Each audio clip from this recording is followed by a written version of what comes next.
ബെത്ലഹേമിൽ പെട്ടെന്ന് സ്വർഗീയ സൈന്യത്തിൻ്റെ ഒരു സംഘം ദൂതനോട് ചേർന്ന് ദൈവത്തെ പുകഴ്ത്തി. അത്യുന്നതങ്ങളെ ദൈവത്തിന് മഹത്വം, ഭൂമിയിൽ ദൈവപ്രസാദമുള്ള മനുഷ്യർക്ക് സമാധാനം. യേശു ജനിച്ചതോടെ കരച്ചിലോടെയല്ല, പാട്ടോടെയാണ്. നിങ്ങൾ ജനിച്ചപ്പോൾ നിങ്ങൾ കരഞ്ഞു. സ്തോത്രം. നിങ്ങളുടെ കുഞ്ഞ് ജനിച്ചപ്പോഴും നിങ്ങൾ കരഞ്ഞു.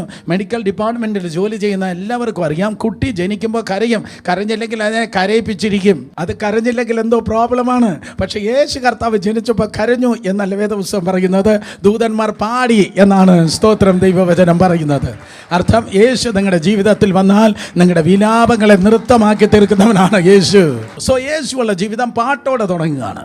വെളിപ്പാട് പുസ്തകത്തിൽ നിങ്ങൾക്ക് കാണുവാനും കർത്താവിൻ്റെ സിംഹാസനത്തിന് മുൻപിൽ നിന്ന് കുരുത്തോലയോടെ സ്തോത്ര കുഞ്ഞാടിനെ മണവാട്ടി പാടുകയാണ്.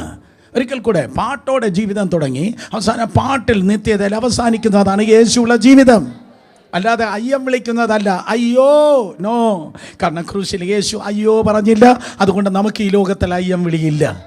എന്തോ തിരമാല വന്നാലും, എന്തോ കൊടുങ്കാറ്റ് വന്നാലും, എന്തോ വെല്ലുവിളി വന്നാലും നിങ്ങളെ വിളിക്കുന്നില്ല. സ്തോത്രം. നിങ്ങളെ കാണുന്നവരും അയ്യോ അവൻ അങ്ങനെ പറ്റിയോ, അവക്കങ്ങനെ പറ്റിയോ, നോവേ.